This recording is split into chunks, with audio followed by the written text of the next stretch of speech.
what I'm saying if you want another explanation to it.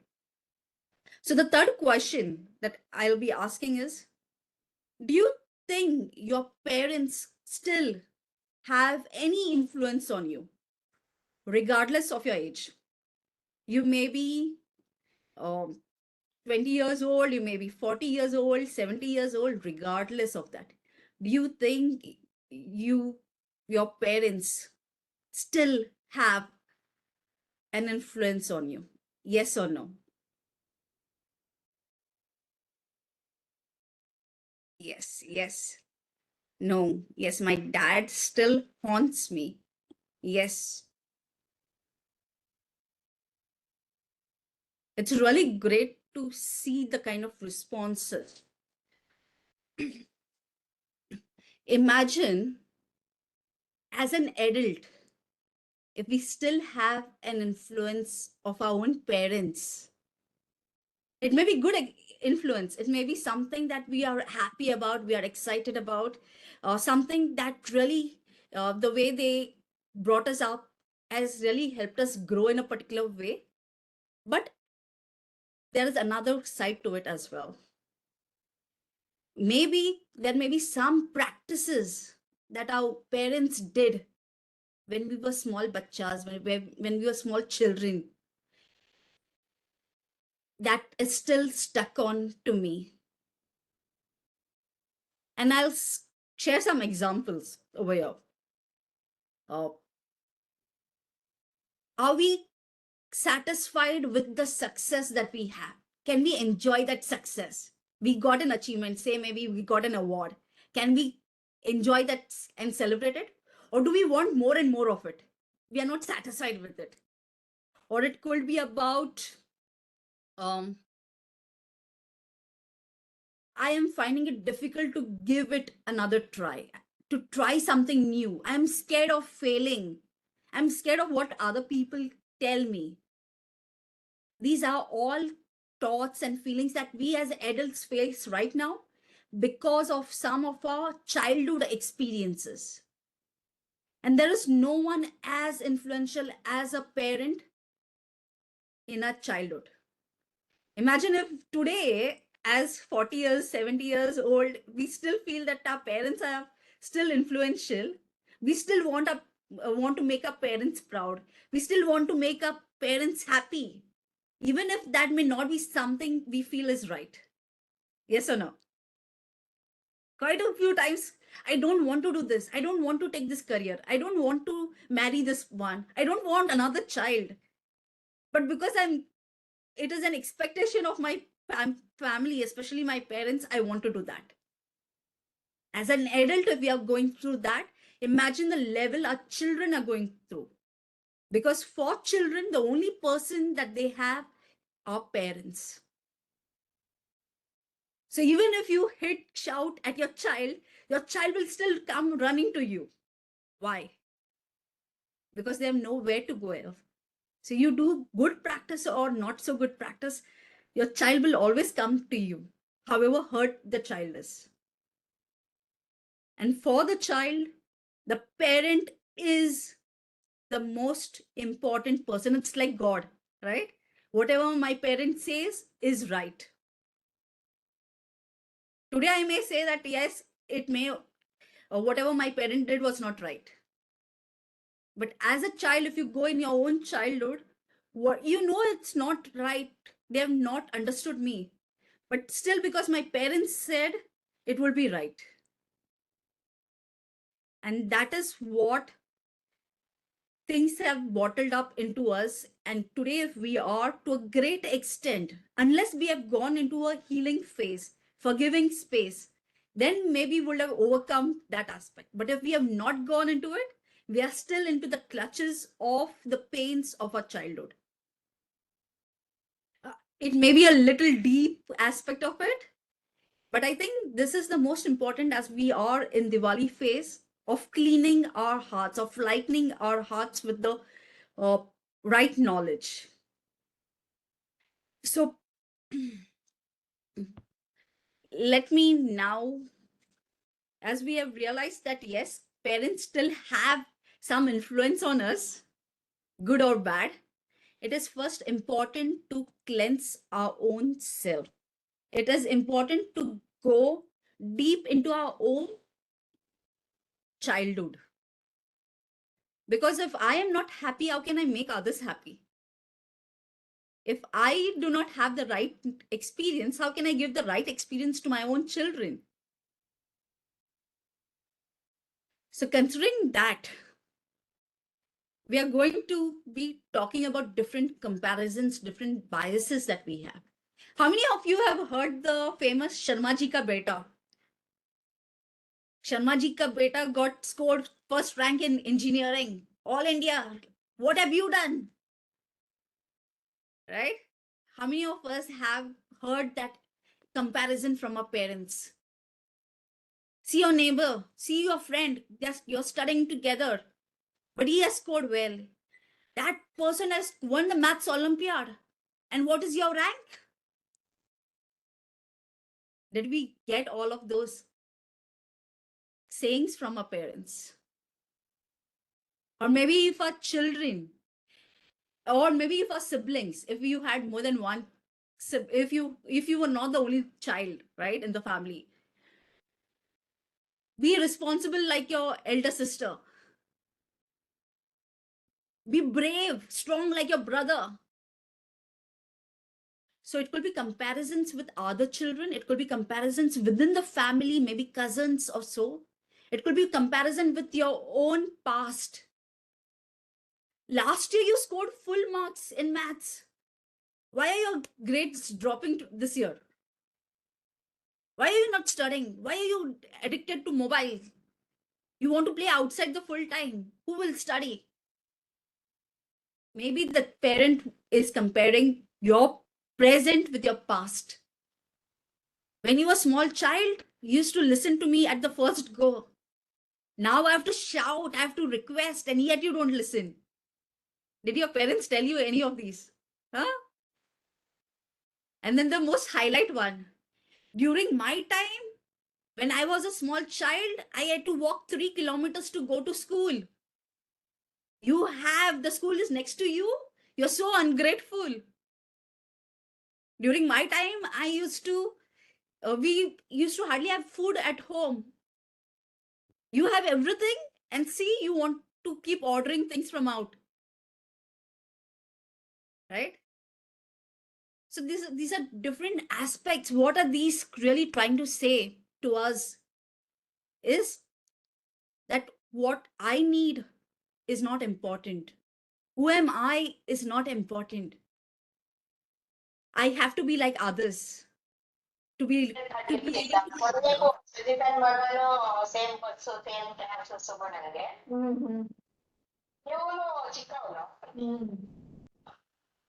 So ಬಸ್ಸಲ್ಲಿ I have to be someone else to be able for my parents to love me, to accept me, and to do be a parent to me.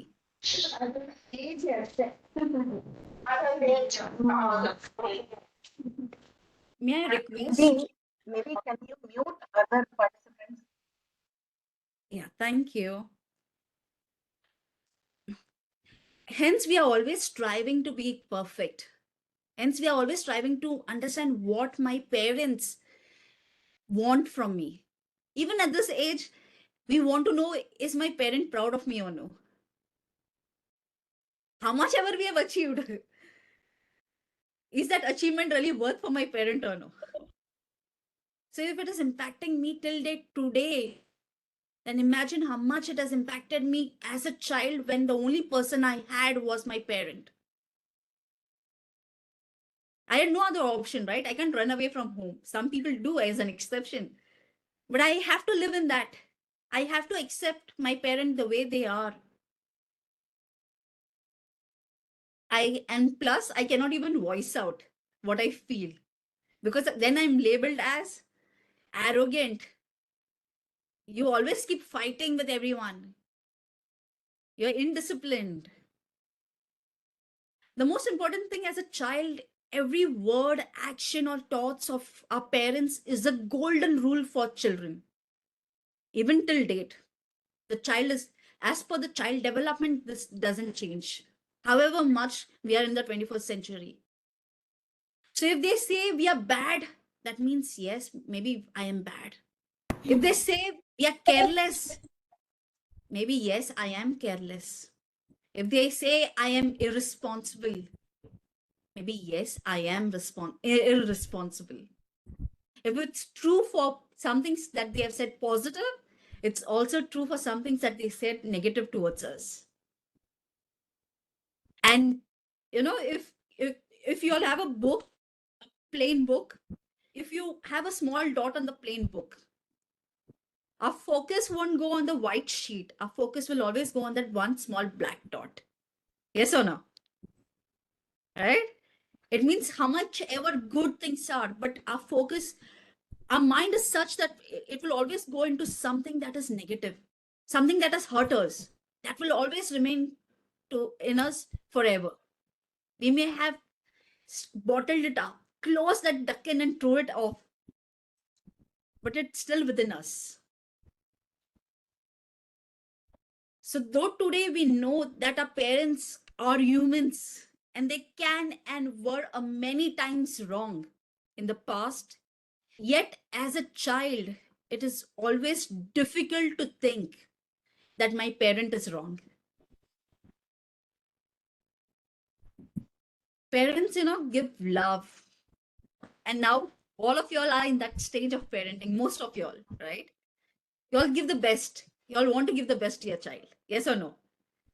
Love, best in terms of the care, love, shelter, the best of medical facility, health facility, sports facility, education, everything. We want a child to be safe. Even if they are on digital, we want to ensure no one is bullying them, abusing them. We want to be sure that their friends are good to them, right? But yet, as parents, we can be wrong at times. Not always, at times. And those times are the most important for us to be conscious of.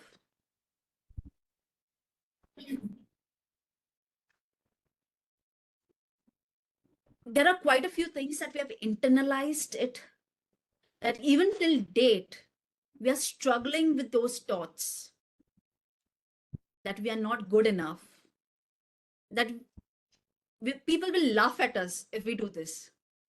We will fail. What if we fail? Maybe we are a big idiot or a big fool. Maybe these terms, if our parents have used with us, that may have been stuck with us till date. So even though we know we are powerful, even though we know we have the knowledge, even though we know we have the resources, yet we find it difficult to fight across. I'll share one in Kerala. I'd gone for a elephant tour where you can elephant safari. How many of y'all have been on elephant safari or so? Elephant safari. You sit on the elephant back and sit, right? So when we had gone over there, beautiful space, amazing elephants are real powerful, huge, big ones, right? And I was like, and if you will have noticed, there is a small chain tied around their legs.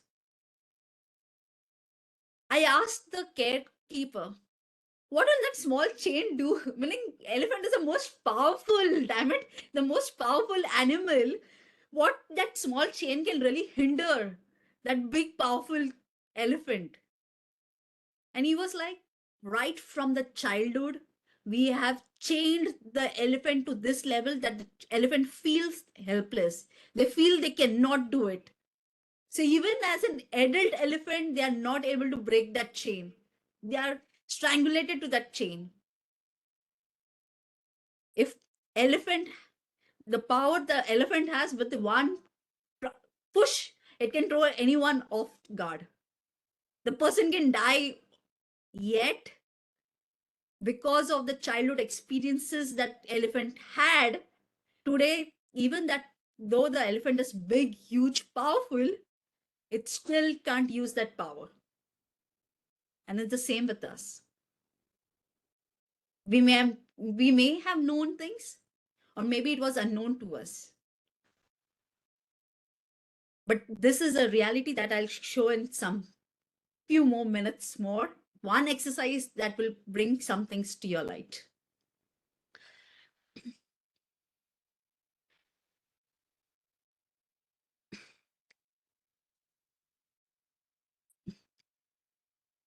Sorry. Whatever we go through, it is because our inner child is so hurt and is unsafe. So what is inner child? The inner child we can think of as a part of our mind that stores the emotional experiences from our childhood. So even as an adult, there is an inner child in us. So even though we become an adult, but our functions are based on the experiences we had as a child. A great influence of what our childhood has given us. We may have become adults, but it's important that our inner child, if it is in pain, if it has experienced anything that I said earlier, if that is still there, it will keep hurting you regardless however old you are. It will not only hurt you, your career, your life, your relationships, it will hurt all the aspects of thing that you are connected with. So to ensure that we are better in better control of ourself, of today's self, it is important that we heal the inner child. And the best things that is that you have the power to heal. That elephant still has the power to push if the elephant knows how to do it. And or the elephant knows that the elephant has that power. In the same way, we may be struggling with our procrastination. We may be struggling with the aspect that I am not satisfied with my success. I want to keep succeeding, but I can't enjoy that success. Or maybe I fear that I'll fail. I can't ride a bike. Maybe because I have the fear that I'll fall down. How is it possible without even trying, actually? Right? I have a fear of snake.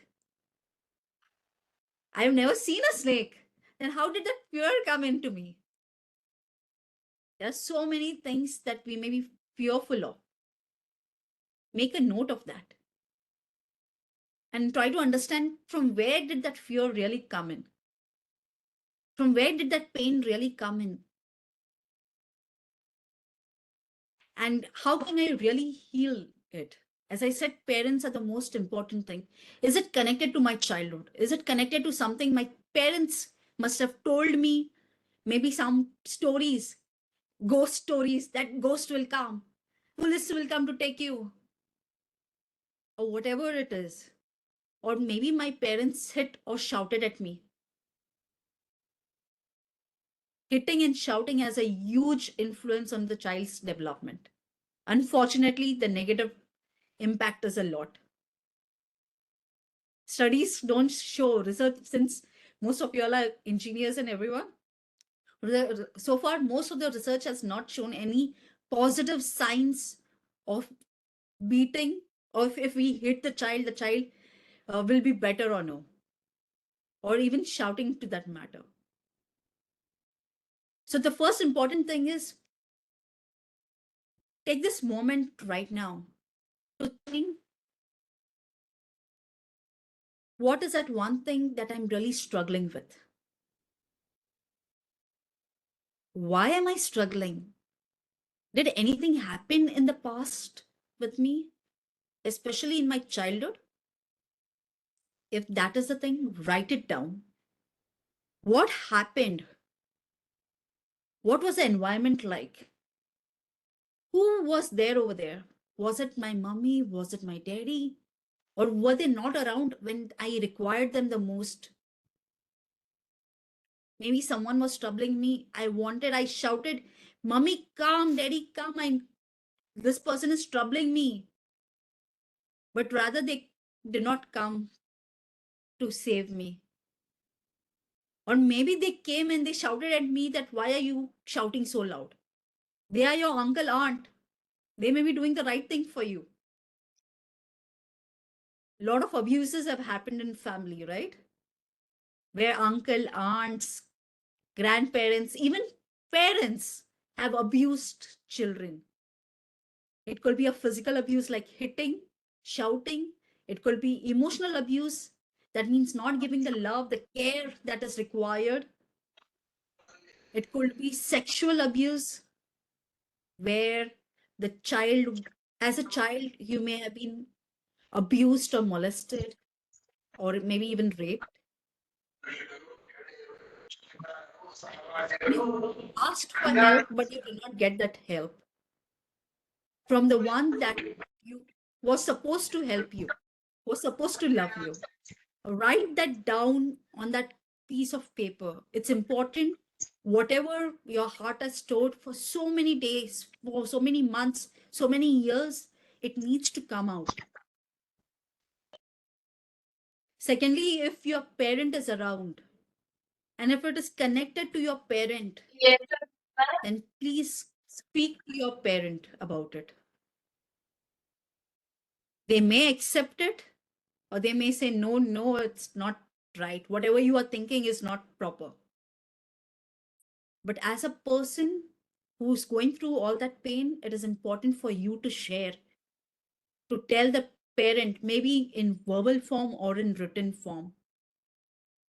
Or if you are still not ready to talk to your parent about it, it is important that you at least imagine your parent sitting in front of you and telling, or maybe your parent is not alive.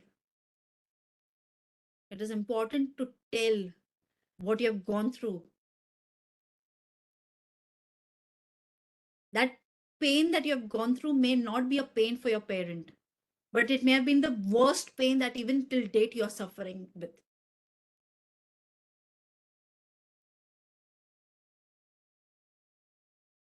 It's important to convey it to your own parents that what you have gone through as a child.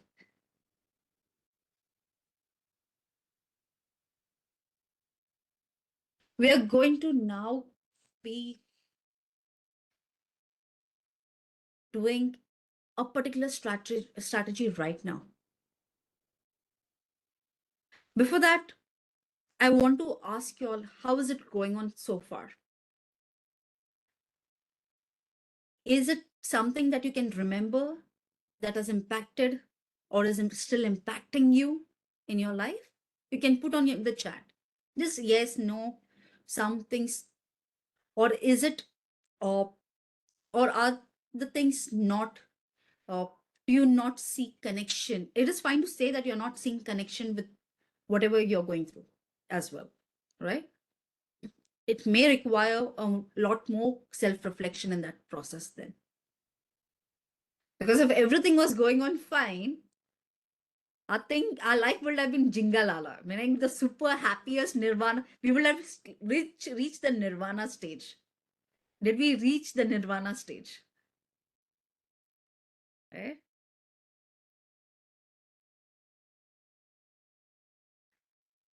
Thank you for responding. We will go to the next one.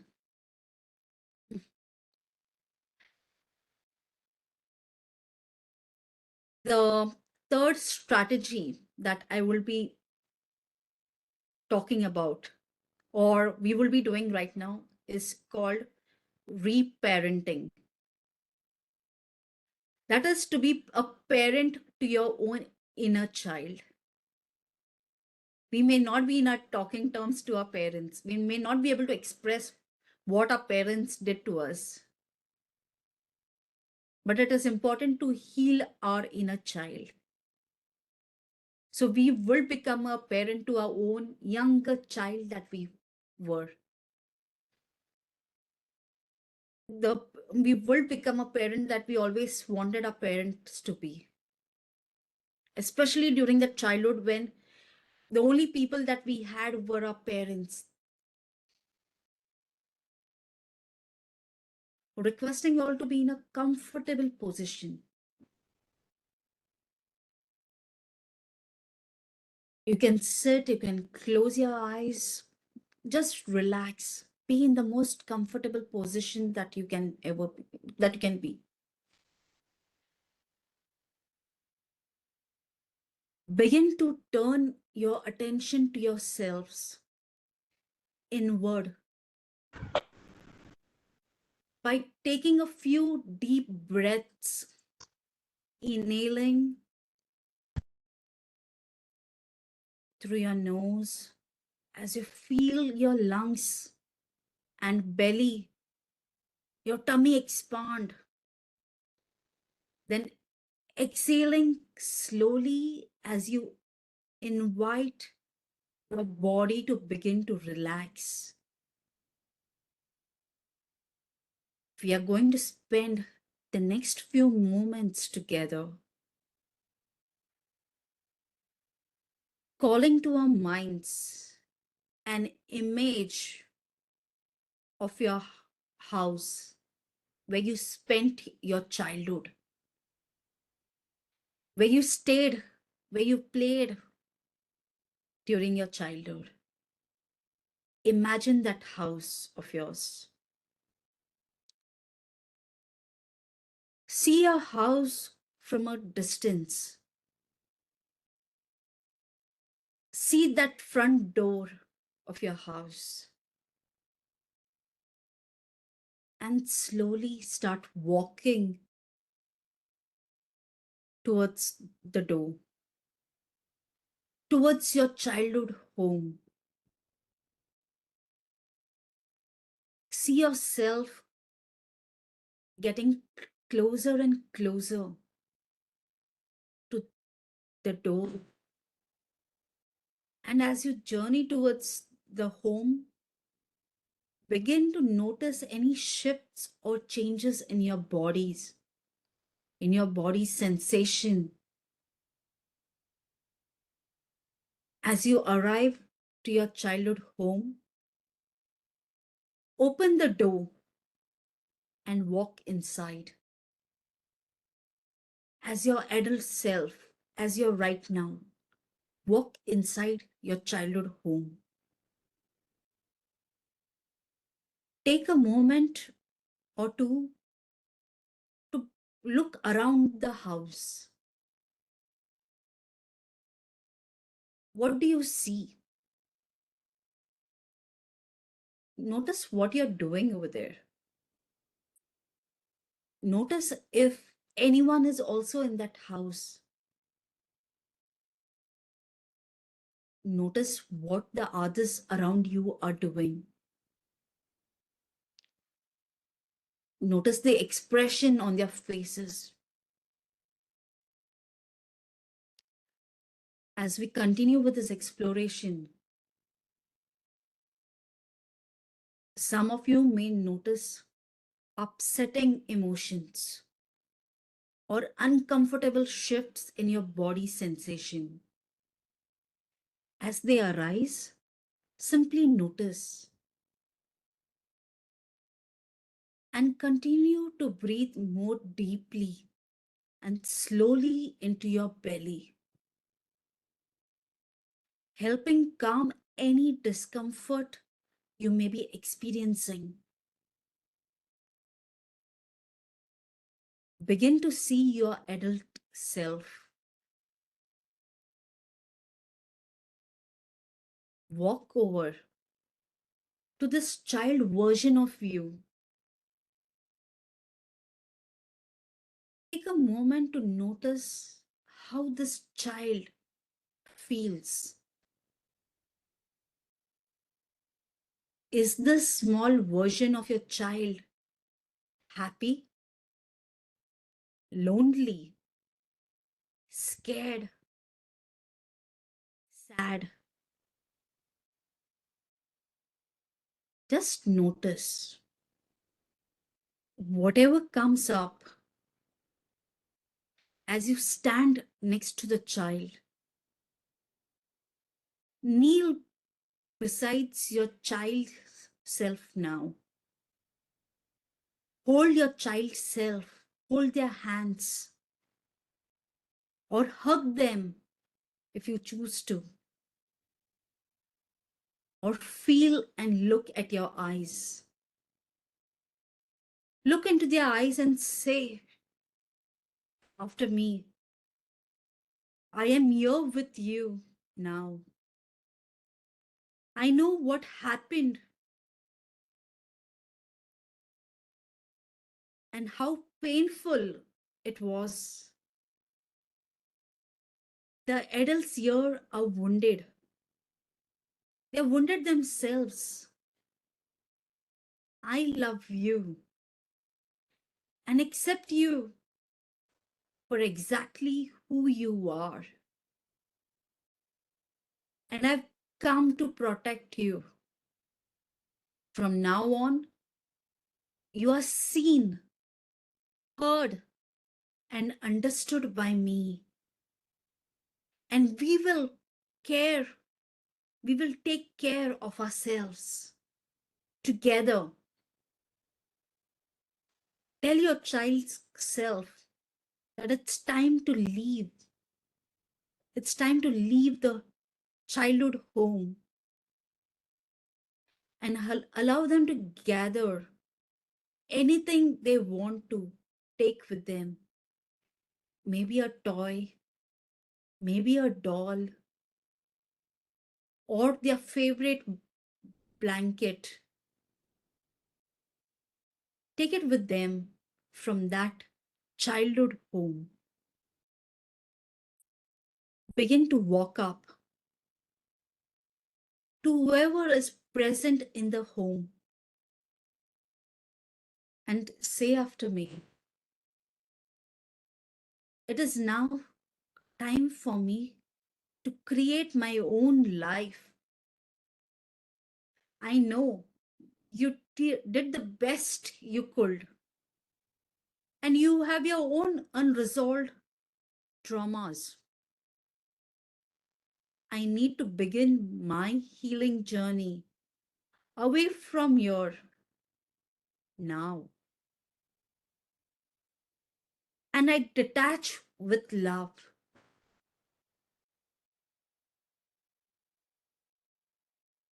Using your last few moments in the childhood home to say goodbye, waving, hugging, or however feels most natural, and begin to slowly make your way with your child self in hand back to the front door. As you and your child self feel ready, breathing deeply and slowly, begin to walk out of the front door. As you both continue to walk further and further away from your childhood home, begin to notice as a sense of calmness and peace come over both of you. Remind yourself that the home is a part of your past, that you and your child self are safe now, that you are both creating a new version of yourself. As you continue to walk towards the peace and clarity, you are both beginning to see in the distance. Place your inner child, their needs, their feelings, and their wants into your heart as a part of you and say after me, this is your home now. You're fully accepted, unconditionally loved, and can always be who you are. Together, we have begun our new life. Yes, together, we have begun our new life. Now, gently open your eyes. Look around your room. Wiggle your fingers and toes.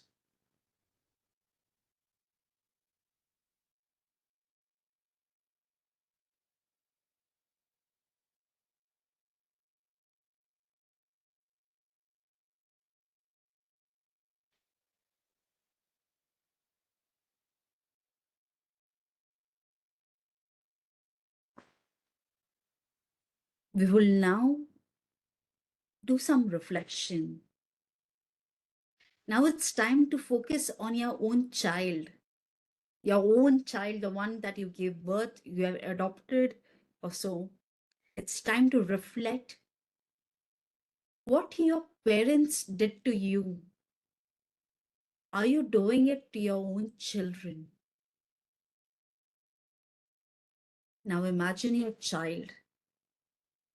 Are you comparing your child with someone else's child, or with their own siblings, or with your own past, your own childhood? Is there any form of biases that your child is going through? Is there any form of comparison your child is going through? Sometimes, as parents, we feel we are doing everything right and best and for the good of our child. But in reality, it may be hurting our child. It hurt us when we were children, because even our parents must have thought they are doing the best thing for us. When they shouted at us, when they hit us, when they compared us, thinking that they're motivating us, but rather they were hurting us. They were not accepting who we are. Are we doing it to our own children? Are we not allowing them to express their will, what they want for their own life? We're not acknowledging the pain that they are going through. Listening to them. Are we listening to our own children? It's time to reflect on our own parenting behaviors towards our own children. If you're able to identify, and parenting sessions are not common, right? How many of you must have attended parenting sessions a year? For completing engineering, you have spent almost all your life studying. To become a parent, did we get into some sessions, courses? Some of you may have attended some sessions here and there. Some, maybe this is the first session you are attending as a parent. So it's neither your fault what you have been doing with your children. It's because whatever you felt is right is the best you have been doing. But now, as you have realized your own past, how it's impacting your present even as an adult, it is important to understand what my child, what our own children are going through right now. When we compare them with others, when we compare them to their own past performances, when we tell them that you are irresponsible or you are not respectful, you are not caring, you are not real good in what you're doing, you're not focused. Are we hurting our children? Are we hurting our child's individuality? How's their confidence level? How is my child's confidence level? How is their self-esteem? Are they confident when they talk to you, when they talk to others, when they have to share their perspective? Is their self-esteem high when they have to try new things? Are they curious to learn, even though if it may be failing, even though they may fall at times while learning? That's a natural process. We fall, we do mistakes. Or is your child fearful of falling, fearful of committing mistakes? Is your child being a perfectionist? Is your child accepting who they are, the way they are? Are they happy with themselves? So I conduct a couple of parenting sessions. One of the parents said, my child scores, he comes first always in the class.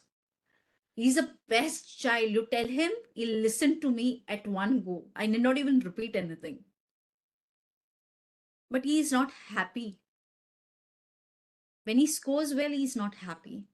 I have hardly seen him smile. I have hardly seen him happy with himself. What's the use of so much success if we are not happy with our own self? And imagine that boy was just 8 years old, 9 years old. Third standard boy, scoring, coming first in the school, doing everything as the parents are saying, being the most obedient child. But the child is not happy. Is that what we want for a child either? Not being happy with themselves. It can come in any form. It is important for us to listen, to observe a child.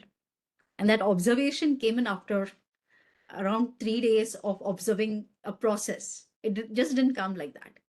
But today, it's important, maybe after the session, just observe your child. If your child is not around, maybe think of an incident and just keep reflecting on that incident. How has that incident changed your child's life?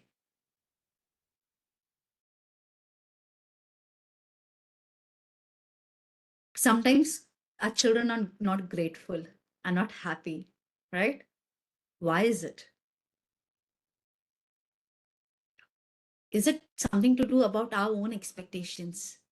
That now that even they are not happy about whatever they get? Is there a linkage with what we are doing to what they are doing right now? It's important to reflect. In the past 30 minutes or 40 minutes that we are together right now, I hope you have realized that biases have had impact on our development as a child. Today, you are more aware than maybe of what your parents were aware of. Today, you have found ways to heal yourself, to heal your own inner child. Now focus on your children and think, what can you do to support your children, to support your child? Remember, they need your support. They're still young. They're still your child. You are still influential in your child's life, even though your child may be 30 or 40 years old. Because as you stated at the start, that your parent's influence is still there on you. It's the same. Your influence is still on your children. So even if there is one thing that you feel that has hurt your child, it is important to connect with your child and to talk to them, to understand how did they feel when maybe you shouted at them when they did not score well, or you shouted at them thinking that they're lying. without asking them what really happened, without asking them, what is your story to this? What is your perspective? Maybe I have heard only one side of the story and I did not listen to my child's story. And that also gives a huge message to the child that I am not important. What I feel is not important. What I say is not important. Ultimately, my parents will do what they want to do or what others say about me. They will never trust me. They don't trust me. And for a child, the most painful thing is when the parent doesn't trust them. As a child, when the child feels that the parent trusts them for who they are, they can do unbelievable things. That's the story of Albert Einstein as well, right? He was told that he is not fit to be in the classroom, that he has special needs. We cannot take care of him in the class. But his mother, without sharing what his school told to him about him, took the challenge that no, I will teach my child. He will learn. And he ought to be a genius, right? The best IQ that a person can have. A person as a child who was told who is not fit to be in the classroom was the most intelligent person because of the belief the parent had on him, because of the belief that the mother had on him. Here, you may be a mother, there are some fathers. That's why it's about self. It's not about your spouse. They may think whatever about the child, it doesn't matter. But if you are there for your child, if you trust your child, there is nothing that can stop your child from growing to the highest potential possible.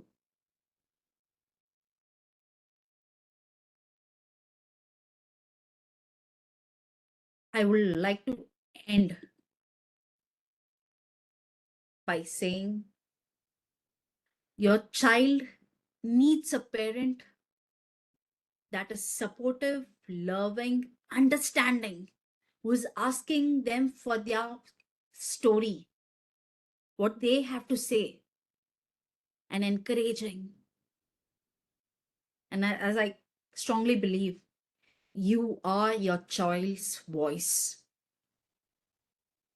You are your child's voice.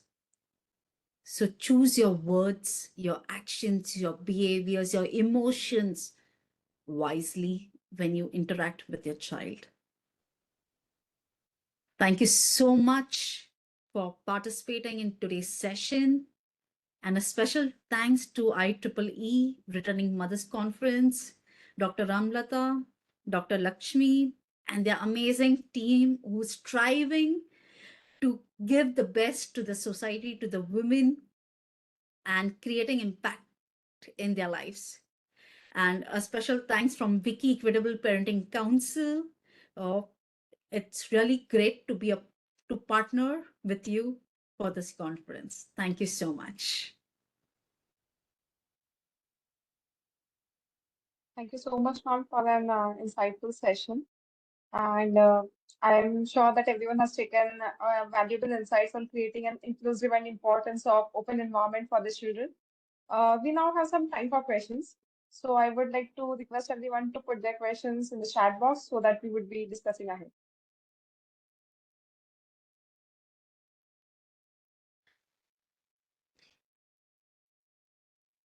Or you can put on the chat, you can also speak right now. If there is something that you would like to ask, you can unmute and speak as well. Because I know there may be some things going on, maybe some questions, queries. Feel free to ask. Ma'am, I just have one question. Yes, sir. I have only one daughter, and I exactly did what you said. as contrary to what my father did. But whether you call it positive stimulus or negative stimulus. So my father did the other way, but my mother did exactly what you said. So, but I have achieved today, or I can give both my parents the same marks. So there is a positive stroke, there may be a negative stroke, there may be a punishment, there may be a reward. But sometimes both work. See, my father was a professor of IASC, and incidentally, Lakshmi's father and my father were colleagues. So it's all just the matter of choice how you give the strokes to the child, but both work. See, sometimes what can happen is, of course, my other colleagues will also share with me, and just by giving positive strokes, they may become complacent and not really get. See, after all, a professor's son, every professor expects that they become a professor like me or Lakshmi or whatever, and nobody would like an idiot to come out of that. So that is the value system which every parent have. Of course, we don't want our children to achieve, but at the same time, we don't want them to become a fool of an ass. Thank you very much. Certainly, sir. And thank you so much for sharing perspective. Again, here we are not here to say that my parent do something right or wrong. Here, what we are here for is how did I feel as a child? My parents must have not gone for any parenting session. They must have not done child development to really understand what is the best way of supporting children, right? There is a way to support. So even in, say, for example, veterinary, right? There is a way to support a cat. There is a way to support a dog. There is a way to support a tiger. You cannot have the same rule or the same way to support all the animals, right? In the same way, each child, each of us are different, are unique. Even in the paternal twins, right? There are so many differences that there are hardly any similarities between paternal twins. That means twins looking the same and born at the same time almost, right? So if there's so much of uniqueness, the way one has to deal with them has to be unique. And coming to the point yes, I am. So my dad was a night professor. He's an advocate, but during his early times, he was teaching at a night college as well. My mom is a teacher, but I never chose teaching earlier. As my first option, this wasn't my thing when I was choosing my graduation course. It was during that entire journey that I felt, no, this is where I really want to get into. That was while choosing my first job. Am I visible? Or is my video off? Yes, you Sorry, are. suddenly I You Yes, are yes, visible. madam. You Go are ahead, visible. go ahead. Visible. You're Yeah. visible. So the purpose, the aspect is, yes, we want children to be successful. We don't want them to be unsuccessful in a way. But is success what I say success means successful for my child is the question. For me, maybe success is become a professor like us. We are professors, we are engineers, become like us. Or does my child want to be a musician and find success in that field of theirs?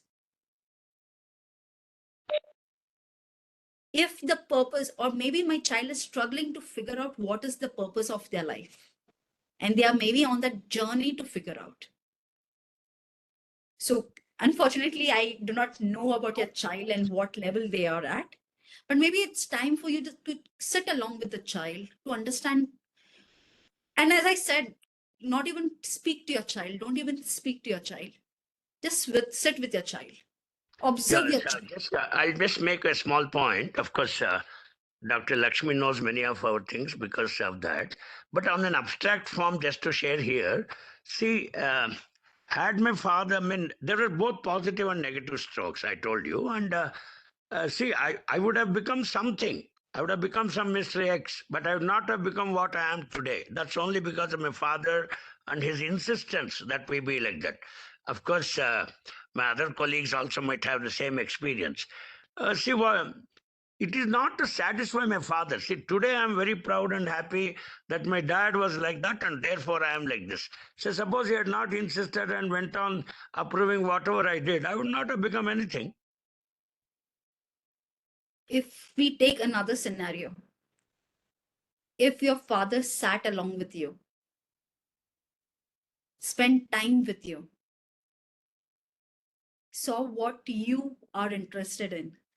It may be that today what you're doing, like as I said, what I'm doing right now, though it was not my first choice, but my parents never ever told me to do what or to take whatever course. That every decision was my decision. Okay, so this is a different scenario. But it still, after a couple of years, I feel that what I took as decision was right. Right? But in certain cases, the aspect is I can have a dog. Again, I don't know why I'm giving animal examples today, but maybe, yeah. I may have a dog with me. I can train the dog by loving and nurturing them. I can train the same behavior in the dog by hitting and spanking them and shouting at them. Yes or no? Yes, no. See, 1 minute. I've been a trainer for the scientists. Okay, I've been a trainer for the past 30 years. I train agriculture scientists of this country. See, both positive strokes, negative strokes, and a sort of Pavlov's conditioning experiment. We condition them to get an expected behavior. It need not be only by punishment, by rewards also we do it. But sometimes, if if a trainer does not just like you had that. Tom Cruise doing the Top Gun. Okay, if my trainees are not conforming to my expectation, I have to sometimes give them punishment. But my aim is not to give punishment. My aim is to put all my trainees and my scientists, and they have to toe the line. That's exactly what a training academy is going to do, like what Tom Cruise did. And I have done it myself. But I never want to punish. 99% I try the reward and the way you do it, whether it's my child or my students. But some guys are sometimes difficult. At that time, I'm very constrained to use that one. That's it. Sir, I will suggest just be with the child. Be with that trainee of yours. Yeah. Yes. Don't yes. even give rewards. Don't even give reward. Just That's be right. with the child. Just be with that person. Because again, with rewards come in conditioning, as you rightly mentioned. That means my intrinsic motivation is not there about learning something. If I get that, only then will I strive for it. Yeah. And how many times can you give that reward? And to what level? Today, maybe my child is asking for a mobile. Next time they'll ask me for a jet. Can I give them that jet as a reward? Because the wants keep increasing, right? That's it. More than giving reward, I will say be with the child. Again, the child doesn't want reward. Sure. What the child wants is your time. Is that you're sitting next to them, just listening to them, not even talking. Okay. Yeah. And it's the most difficult just part. only one point. See, I've been putting all my trainees or my students or my daughter. See, what they expect is endorsement. I'll put this particular way. If you keep endorsing, they're very happy. And sometimes, higher order students who have also become scientists with me, and I am the head of the division, and I can't endorse whatever they say. Sometimes in a meeting or somewhere, we have to be critical. Otherwise, scientific progress will not take place. If I go on endorsing whatever they did, I don't know. I mean, we are trying as far as possible to be with them, to sit and chat.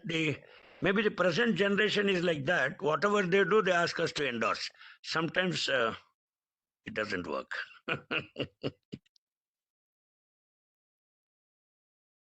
All the best, sir.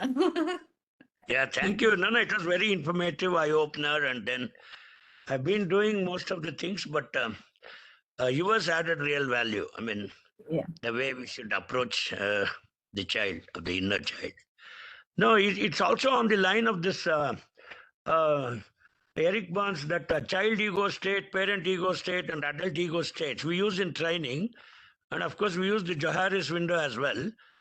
And as far as possible, we try to give a stroke at the child ego state so that, they respond very quickly. If I give a stroke at the parent ego state or the adult ego state, they don't respond so quickly. So everybody is either my brother or my daughter, or they're my chotus in office or whatever. I try this trick. It's really working, I should say. Lovely. You could check Carl Jung's Inner Child and Reparenting. Yes, ma'am. So, Yes. Inner Child and Reparenting are terms that Carl Jung, he was a Swiss psychiatrist and psychotherapist in around 1875. Famous Carl Jungian theories. So you can check that, and to a great extent. So again, what points that you're suggesting is about one's own childhood.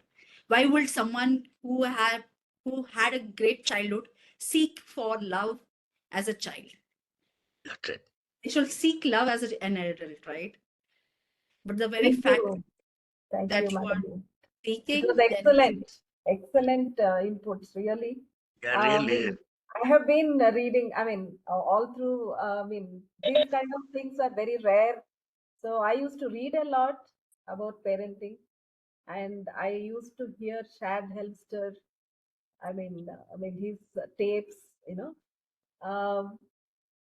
yeah, listening, I think, is the most important thing, as you said. I think that is, I think we are successful parents. I think we should be proud about it. We hope. But We hope.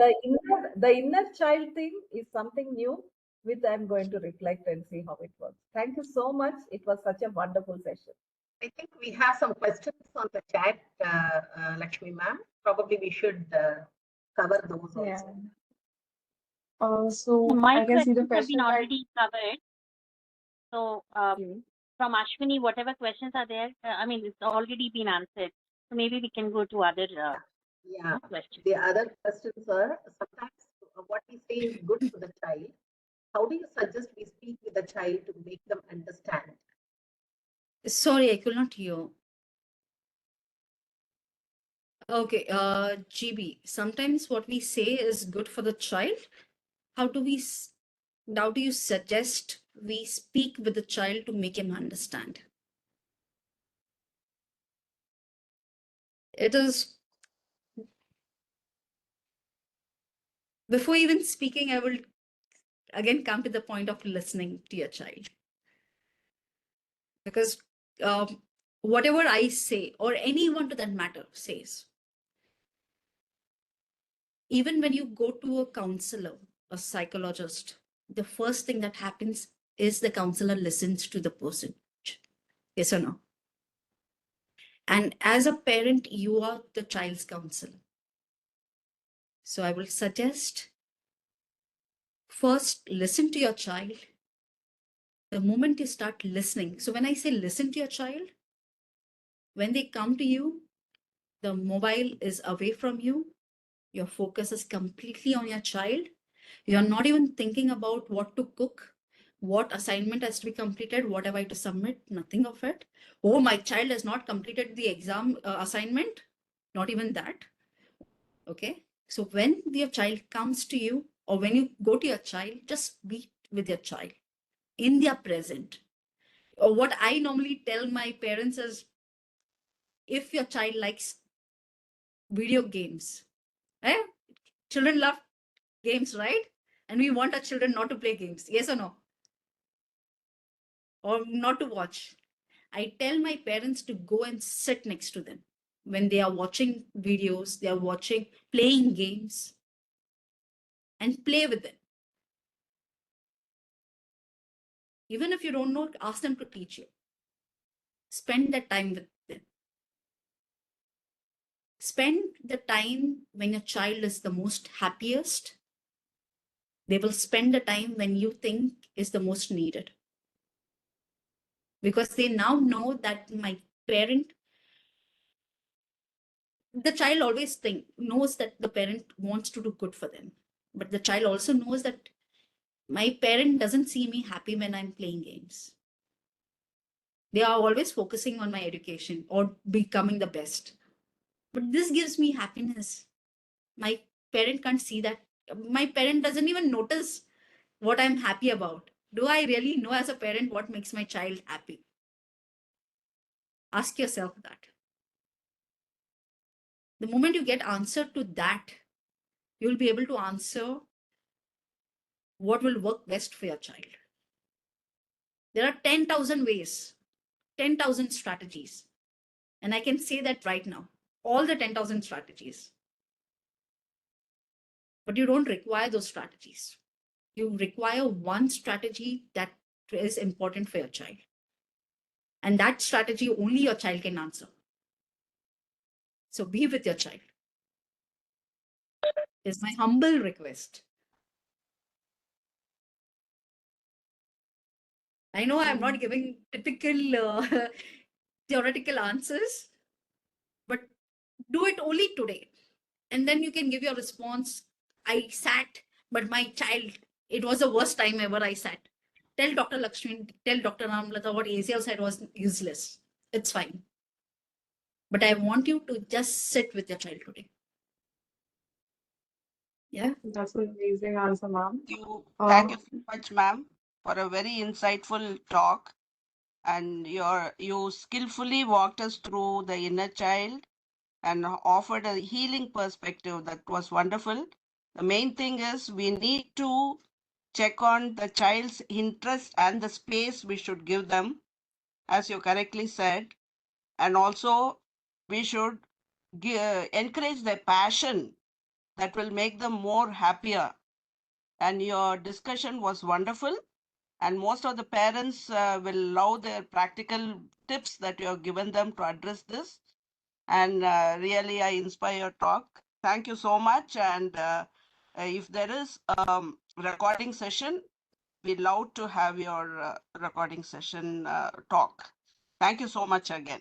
Wonderful. Thank you so much, ma'am. Yes, I can see. there is a very important question that you need to answer. Dr. Renuka has expressed one question. Hello, ma'am. I feel sometimes my 17-year-old son doesn't need me anymore, except when he is in trouble. Is it okay for my mental health? How can I deal with this? I think it's very important for you to respond to this.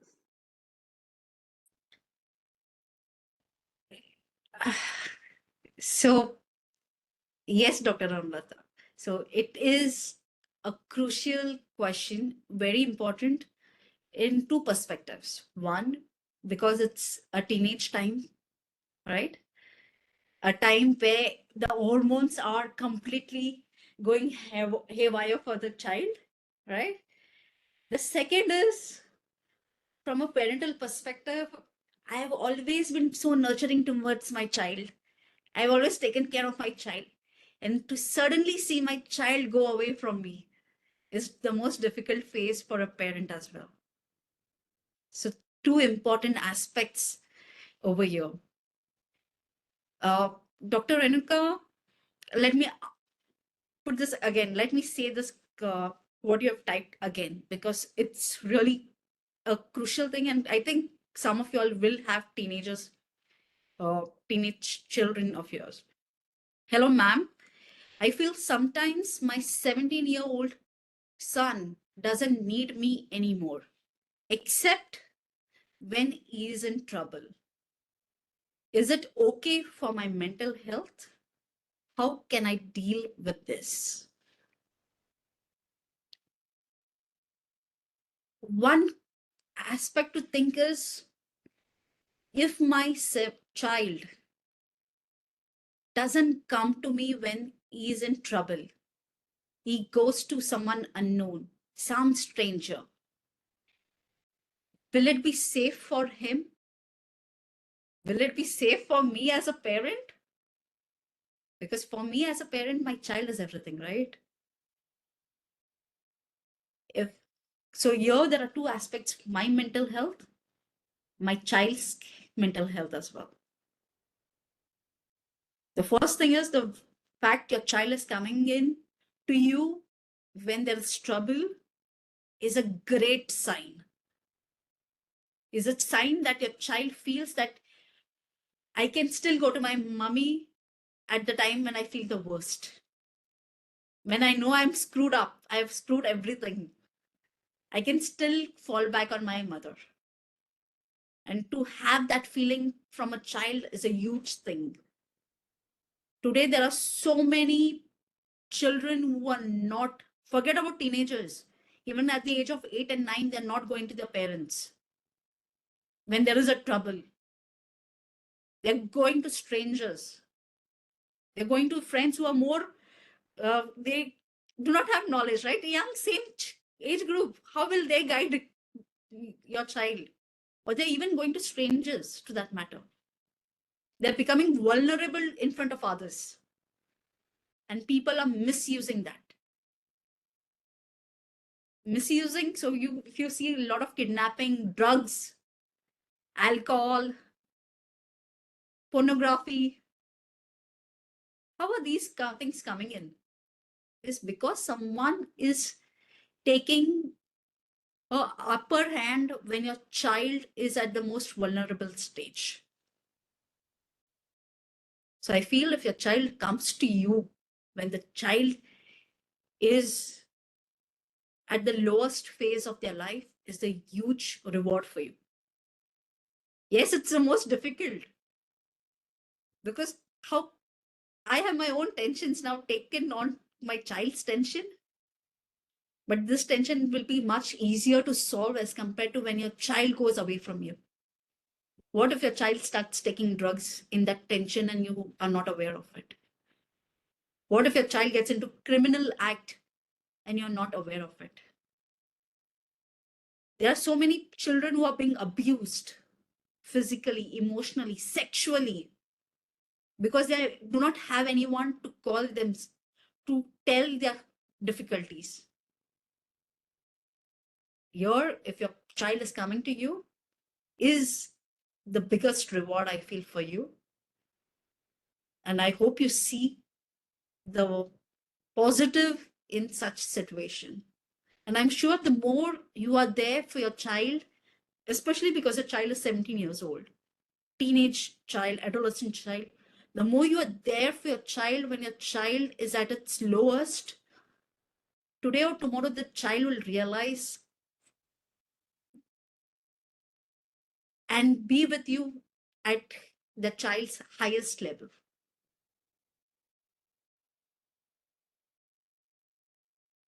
So consider this aspect of it and just be with your child again. Don't give any gyan at that point, nothing, just be with your child. There are moments where there are right time to give gyan. During the lowest time, never give gyan to anyone. Right? So Yeah, ma'am, I just have a small thing. See, are you able to hear me, ma'am? Yes, sir. Yes, sir. Please. Ma'am, you see, I have been a mentor to many of my students or say XYZ, apart from my daughter alone. But sometimes they feel that I'm intruding into their personal space, or I'm having this OCD syndrome, that obsessive compulsive disorder syndrome. And sometimes they might not express, but I feel, because I have studied some of these OCD and concepts, I've been in trainer, I talk about Myers and Briggs personality and so on and so forth. So it can happen with anyone. They say, instead of telling just shut up and don't come into my personal space, I mean, what do you feel about it? When they feel that they don't want us, although they require us, this is my assessment. They require us, but on the outside, they say, please don't intrude into my personal space. Get lost. So again, this is connected to the child development aspect of it. If you see Erik Erikson, I think go through that, especially at the stage of since your children and the trainees are at the adolescent and early and adulthood stage. They require autonomy. They don't require anyone. So if you see, even in your family, from 13, 14, the moment they turn teenagers, they are more with their peers. And that is developmentally appropriate for their age. If they are still clinging on you, means they are finding it difficult to form relationships outside you. So tomorrow when you are not there, they will find it difficult to survive alone, and they'll feel the entire world is a stranger. No, ma'am, just adding to you, you see, my father was there with me till I was 50 years. I was already a principal scientist, and my father once telephoned to my director, "How is my son doing?" Then my director said, "This is not a primary school. Your son is already a principal scientist." But see, I feel that it's just a concern. And because I was in Hyderabad, my father was in Bangalore. Every day he telephones in the morning, "How are you? What are you doing?" I don't think there is anything wrong in that. And I never felt that he was intruding. In fact, If when he he passed talks to you is okay, sir. If he talks to you is okay. If he talks to your company, that is something, I mean, unless your father and your HOD are in cordial terms, are in a friendship relationship, it would have been okay.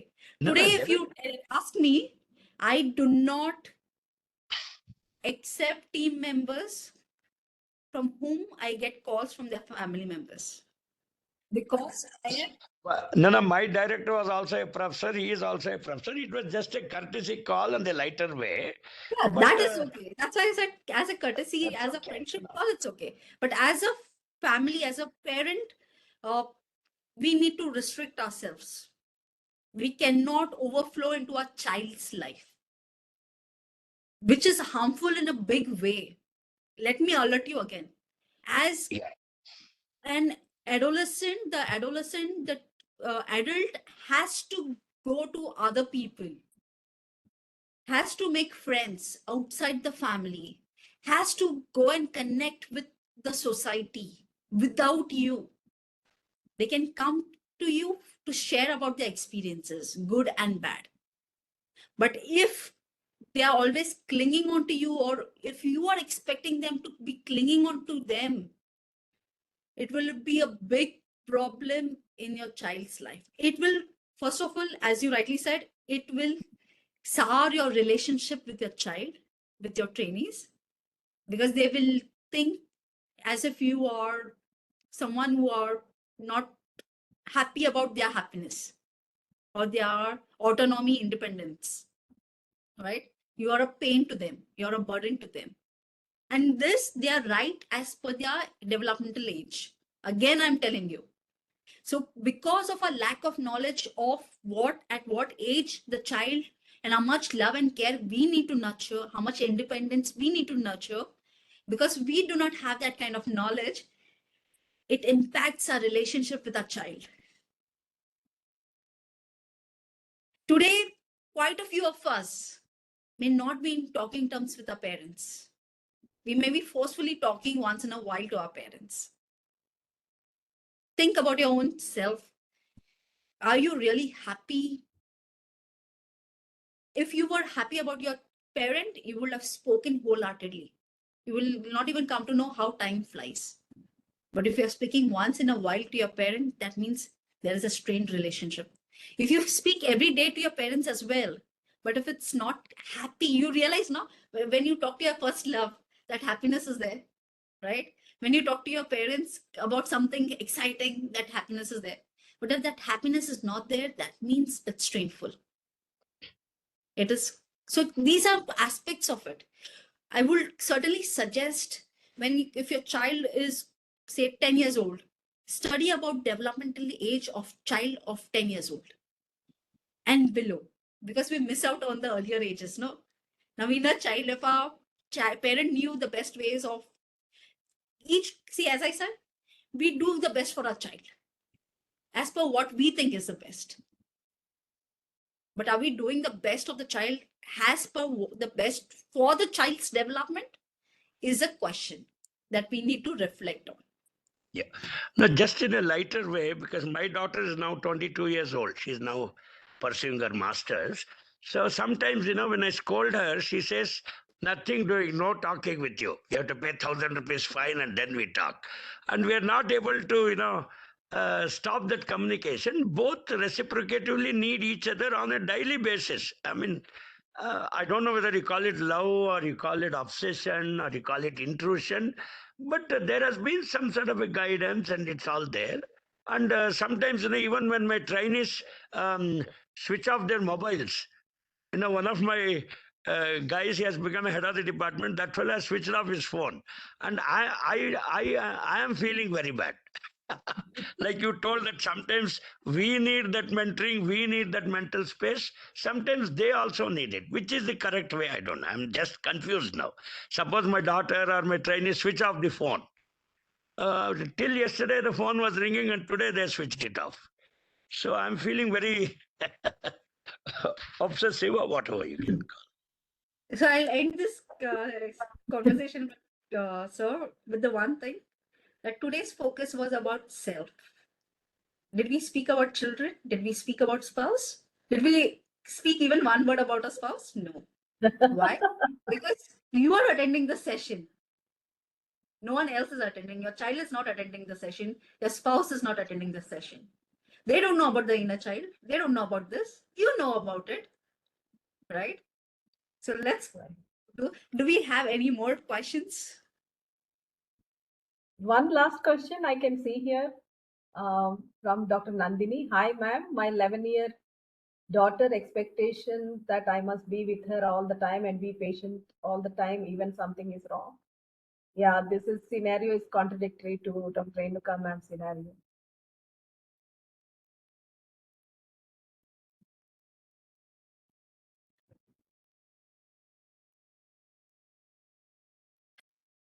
Here I would like you to, yes, be with your child, understand why she wants you all the time. Because as a 11-year-old child, you start going to more places, school, extracurricular activities, parties, friends, right? Is there something happening over there? Is the child feeling accepted over there? Is there any bullying happening over there? Maybe these are things that you need to start observing. They may tell you, they may not tell you. They may not even know to tell you, right? Sometimes we feel that they are hiding, but they may not even know. Like today, quite of us do not know what we are going through till the time this session didn't happen on inner child, right? So I would suggest again, be with your child and understand from where is this coming in. What are there any kind of insecurities that the child is facing? It could be maybe with the friends. It could be maybe the child is insecure about you not being around. Did any accident take place? Did any was there, like during COVID time, for example, there was a lot of fear, a lot of thing. Is there a fear about you that you may not be around? What is it? So there are many reasons why a child would. So normally it won't be typical to have a 11-year-old. So there is something that you will have to kind of look and figure it out from these angles. One last question, just 3 points. Should we be proactive, reflective, reactive with the child? Any age. My daughter may be 21, somebody is maybe even at, I don't just. You said reflective. Proactive. No, there are 3 scenarios. Oh. Of course, my father was proactive. Okay, I am also a little bit proactive, and I'm reflective with my students and trainees, and I'm reactive with my wife. I'm very sorry to tell this, but this is what I am. Lakshmi is laughing because she knows me. Okay, I will also answer this in a general manner, generic manner. Okay, uh, each of us needs to be reflective for sure. Even in our careers, right? We have to be reflective. Did I take this right step? Did I not take? What step is good? What step is not good? It's the same with our relationships, be it with the children, be it with our spouse, be it with our own self. What did we do today? Was reflective in nature? Yes or no? Nothing can be improved without reflection because reflection brings about awareness. When there is awareness, we can start figuring out, identifying the causes. And once we are able to identify the cause, the root cause, we are able to find strategies to solve it. So, yes, most of the time we have to be reflective in nature. Proactive in case if there is something that your child is in danger and you need to save your child, that's when you have to be proactive. If the child is not in danger, like real danger, not our mental, for us, our child is always in danger, right? That's why we keep taking care of a child. Not that danger. Danger in terms of like the child is jumping from one floor to the other, or is going to meet with accident, or is going to take drugs. At that time, being proactive is important, where you are taking good step to safeguard your child. Because once, for example, if the child takes drugs, marijuana or cocaine or anything, addiction is almost yes. The next moment the child is addicted. With alcohol, the child may not be addicted, but with drugs, high possibility. So before the child really gets into that, as a parent, I need to be proactive in that stage.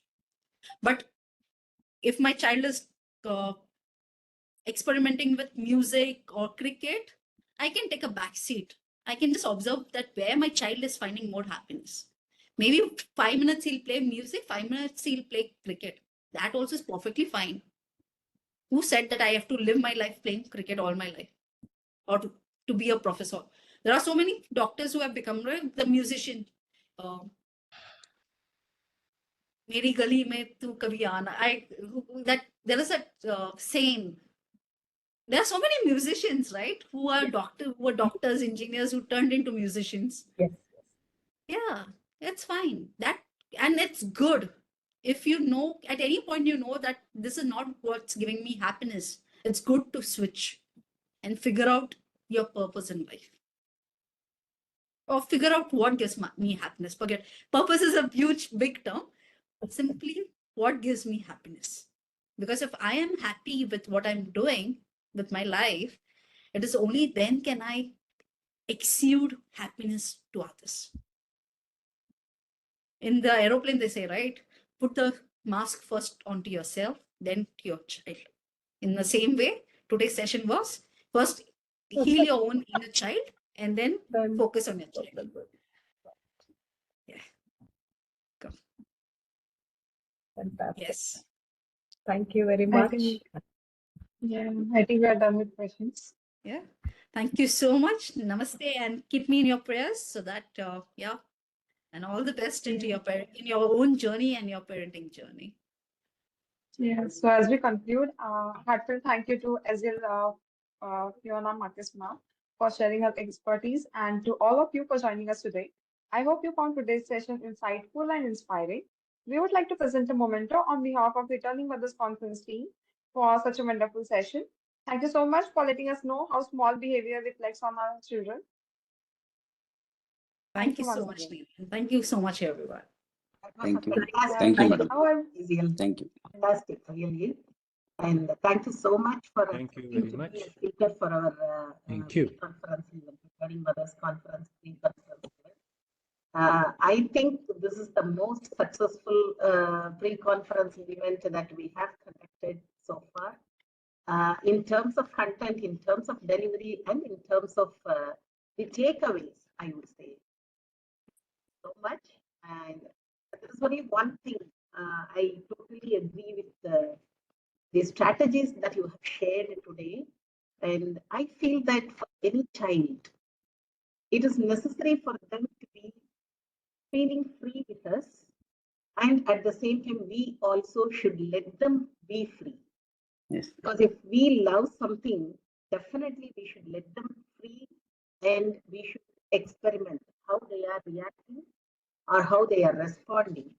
And that freedom, of course, if the child comes back to you, definitely you should nurture them, you should help them. If they don't, then they are independent, you should be happy with them. That point I'm taking as a takeaway for me. Thank you so much. Thank you, madam. Thank you all. Before we will, I will request everyone to come on camera, so we'll take a group picture.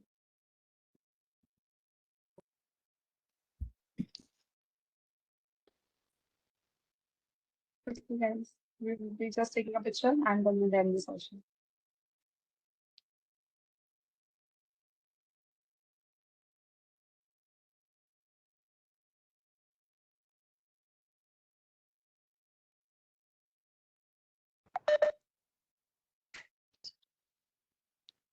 I think we are good to go. Yeah. Thank you. Thanks a lot. Bye-bye. Take care. Thank you. Have a good day, everyone. Bye. Thank you, everyone.